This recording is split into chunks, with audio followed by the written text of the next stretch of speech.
Saudara sekalian yang kekasih, hari ini kita tidak diiringi musik sebab saya ada di luar kota Jakarta.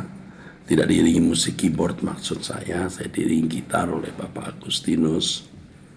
Ya, tidak apa-apa, ya saya ditemani beberapa orang di sini.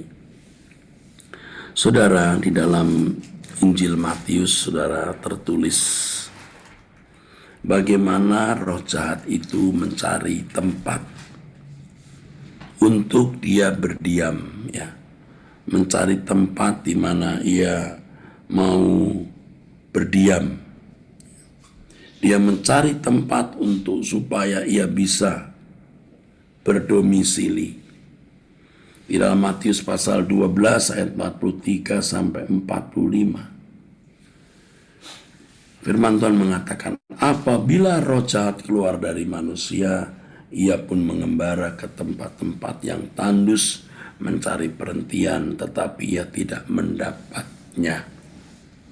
Lalu ia berkata, aku akan kembali ke rumah yang telah kutinggalkan itu. Maka pergilah ia dan mendapati rumah itu kosong, bersih, tersapu, dan rapi teratur. Lalu ia keluar dan mengajak 7 roh lain yang lebih jahat daripadanya, dan mereka masuk dan berdiam di situ. Maka akhirnya keadaan orang itu lebih buruk daripada keadaannya semula.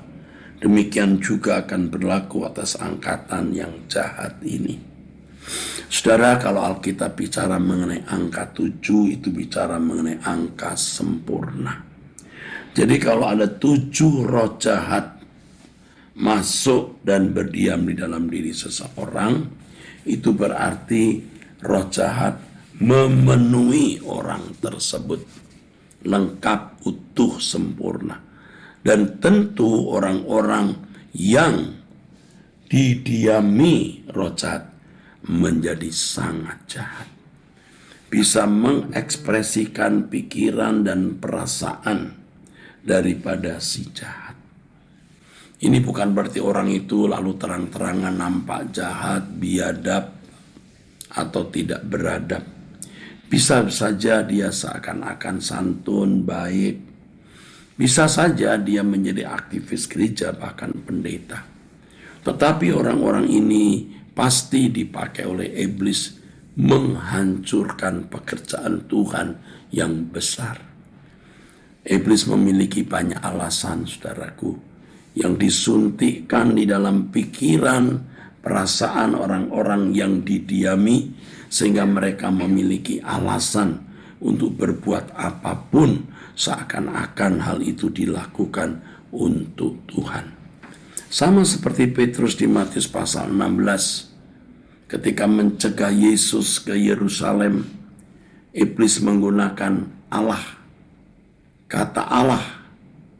Ya, Petrus berkata, kiranya Allah menjauhkan hal itu. Hal itu sekali-kali takkan menimpa engkau.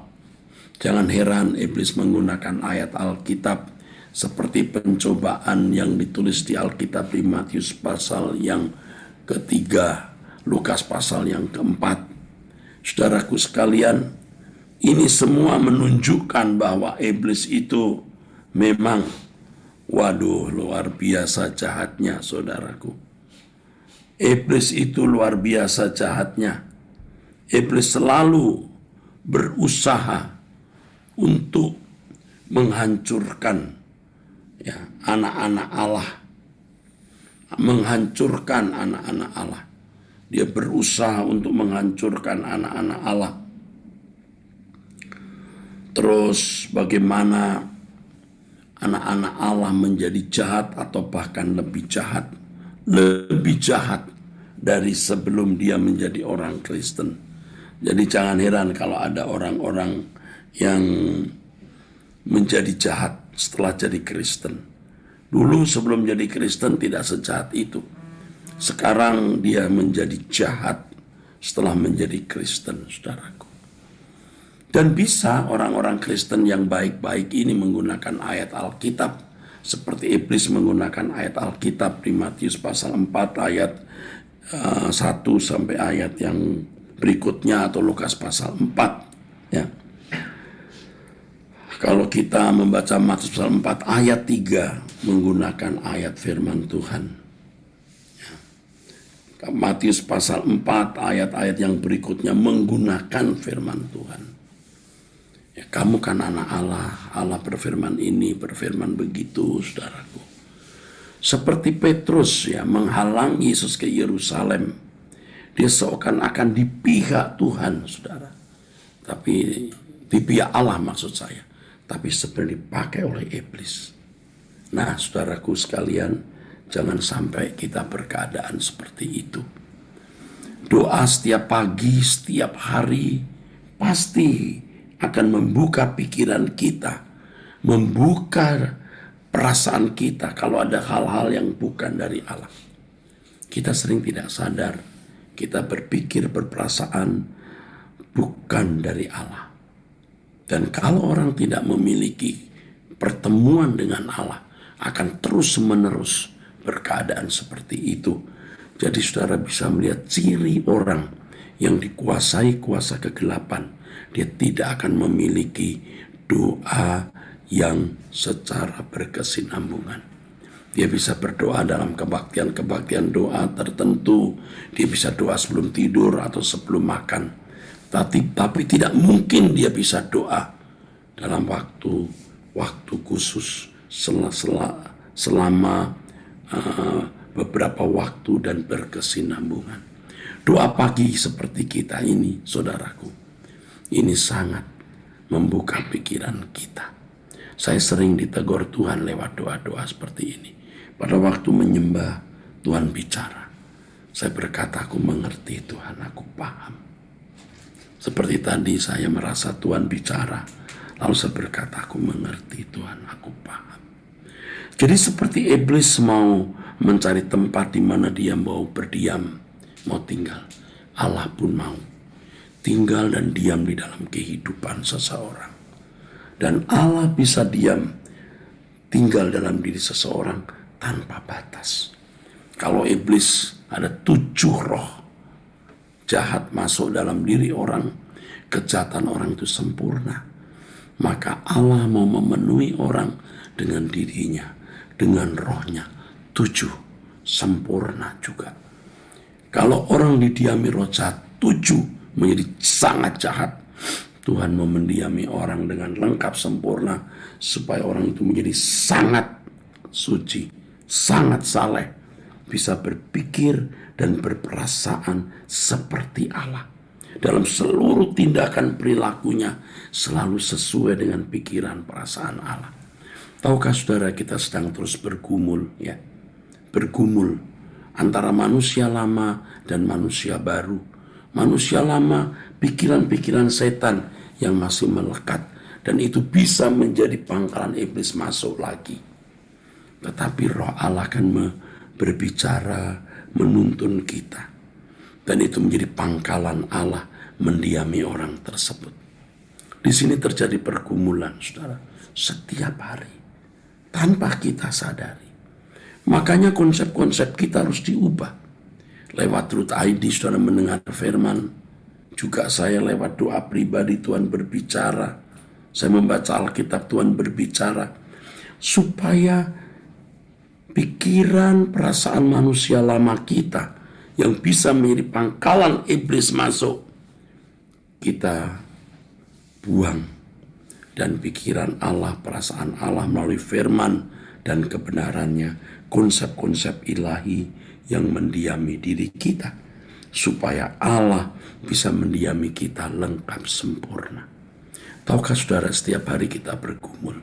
Apakah kita memberi tempat pijakan iblis atau pijakan Allah?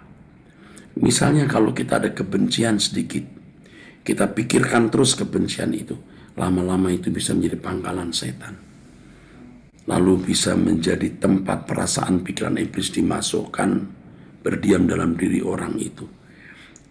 Itu tidak berarti orang itu lalu jadi biadab. Mungkin juga masih jadi orang Kristen, aktivis gereja, bahkan pendeta. Tapi punya banyak kebencian. Dan dia melampiaskan kebencian itu dengan tindakan-tindakan yang memiliki dasar-dasar atau alasan menggunakan ayat Alkitab, menggunakan Allah. Nah, setan berdiam penuh di dalam diri orang itu. Saya bisa mengerti itu karena saya pendeta. Dan saya tahu bagaimana iblis mau menguasai hidup saya, supaya saya bisa mengekspresikan pikiran perasaan setan. Saya selalu punya alasan untuk bertindak, seakan-akan itu sesuai firman Tuhan, seakan-akan itu membela Tuhan, padahal itu sebenarnya ekspresi dari manusia lama kita. Yuk kita bertobat, yuk kita berubah, yuk kita tidak berbuat dosa lagi. Kita berjuang terus untuk itu. Ya, mari kita berdoa.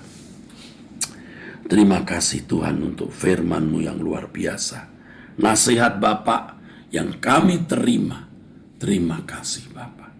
Pertemukan kami di kesempatan yang lain untuk kami bisa berdoa bersama di waktu mendatang. Dalam nama Tuhan Yesus Kristus. Amin. Amin. Saudara, hari ini hari Selasa 9 Agustus 2022.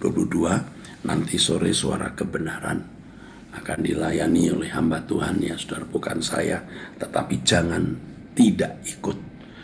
Saudara bisa hadir onsite. Dan saudara bisa merasakan kemuliaan Tuhan dinyatakan lewat Suara Kebenaran, saudaraku. Ya, yang akan dilayani oleh Pak Pendeta Sutardi Nababan.